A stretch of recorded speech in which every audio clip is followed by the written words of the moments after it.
Today I'm going to talk about developmental milestones. Why do milestones get their own talk? In short, developmental milestones aren't quite like mental health symptoms or risk factors. They are different in some important ways, and it's worth taking a few minutes to understand why. As you know, the SWYC milestones is one part of a larger tool that focuses on development. Note that the milestones section always starts with relatively easy questions and ends with hard ones. Thus, providers should not expect children to complete all milestones at any given age. Many people ask why. The reason is because of how developmental milestones work. The word milestone may call to mind a stone or set to mark a distance to a particular place, but we're actually talking about something else. We're talking about an action or event that marks an important stage of development. The distinction is important. If we care about distance, we set a stone in a very particular place. Not to the left, and not to the right, but right on the spot. Similarly, for each well-child visit on the pediatric periodicity schedule, the CDC recommends a list of milestones, and there is an age-specific SWYC form as well. But in reality, developmental milestones don't just happen at these specific ages. Developmental milestones happen at all different ages, often in between visits. So it's really not a milestone in a concrete sense. It's a developmental achievement. Let's take a closer look at one milestone.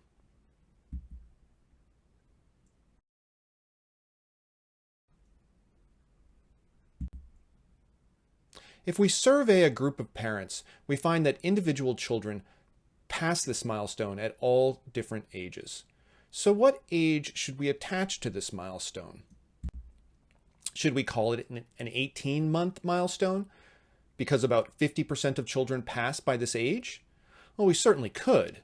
But if a child doesn't pass by 18 months, is this cause for concern? Maybe. And what if we decided to call it a 24-month milestone? Nearly all children are expected to pass by this age. But what if a child hasn't passed by 24 months? Is this cause for concern? Definitely more so, simply because the vast majority of same-age peers have already passed by 24 months. The point is that developmental milestones are very sensitive to age. Assigning them any one particular age may be a useful heuristic, but it doesn't make a ton of sense unless we also say what proportion of kids pass by that age. So there's no such thing, really, as a 2-year milestone. There are milestones that most 2-year-olds have passed. There are others that only a few 2-year-olds have passed, and there are still others that about half have passed. Also means that at any given age, there is simply no single list of milestones that we can ask about that all mean the same thing. So when we conducted a study to compare CDC milestones to the SWYC, we found that when the CDC assigned a milestone to a given age, it could mean that anywhere from about 50% to 99% of children had passed by that age. That's a big difference. So that's why the SWYC doesn't label milestones with specific ages. That is, we don't talk about 12-month milestones and 18-month milestones and 24-month milestones. Instead, there's a list of milestones for each of these ages that range from easy to hard.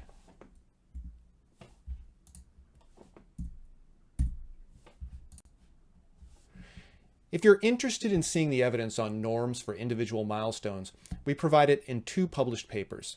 There's also a free tool that's available as a supplement and on the SWYC website. You may also wonder how we score the SWYC milestones, including why it's so complicated and why the thresholds change for every month that a child ages. With something like mental health symptoms, it's generally reasonable to simply add up the responses to all the questions. But developmental milestones don't quite work that way. They're simply too sensitive to age, so they require a different way of scoring. On a technical level, the scoring relies on something called item response theory. Here's the basic idea of how it works. Imagine you need to guess a child's age by asking yes/no questions about developmental milestones.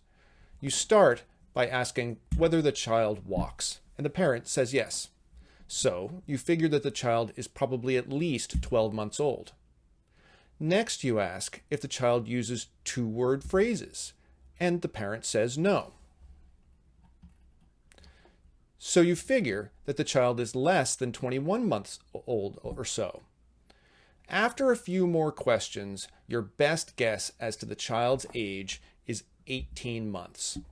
The SWYC milestones uses the same logic to estimate the child's developmental age. And now the big reveal. What is the child's actual chronological age? If it is less than the developmental age, then this child appears to be a bit ahead. No problem. But if the chronological age is older than the child's developmental age, then we worry about delay. A score of needs review on the SWYC milestone happens when we suspect at least a 15% delay. So what does a finding of needs review on the SWYC milestones really mean? Well, here's some language that I might recommend using with a parent. You might say, compared to other parents of children the same age, you're reporting fewer developmental milestones. So let's take a closer look. From a research perspective, there's at least two key concepts here. One is that we can often use plain language to concretely describe results. I'm not saying that a particular child is at risk or suggesting any particular interpretation. I'm starting with what the results concretely mean. And in this case, basic normative data are extremely useful. Concretely, the parent is reporting fewer milestones than other parents. Let's start there. Finally, some notes about scoring the SWYC milestones in practice. There are two methods. The first is hand scoring. This is actually pretty simple. You just add up the responses to each of the 10 milestones questions, just like any other screening tool, and compare the score to the recommended threshold to determine whether the score is positive. There's just one complication. Thresholds, as you know, change rapidly by age. For this reason, we provide a scoring guide on our website. Just consult the table to determine what the threshold should be at any given age. This can easily be programmed into most EMRs. There's a second way to score the SWYC milestones as well. It's more complicated, but it gives you a continuous score. Using parameters from item response theory as described above, you can estimate each child's developmental age based on responses to the milestones questions. You can then divide by their chronological age, and this gives you an estimate of developmental status. Values less than 1 mean that a parent is reporting fewer milestones than parents of other same-age children. Thresholds are set to reflect a delay of about 15%. When feasible, this method has several advantages. It offers more information to clinicians. It allows for thresholds to be adjusted as needed across forms.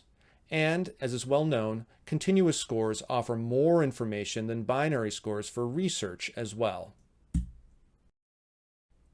So for example, when we use this scoring method to examine associations with child factors in a recent paper, we found that associations between lower developmental status and positive behavioral screens increased with age.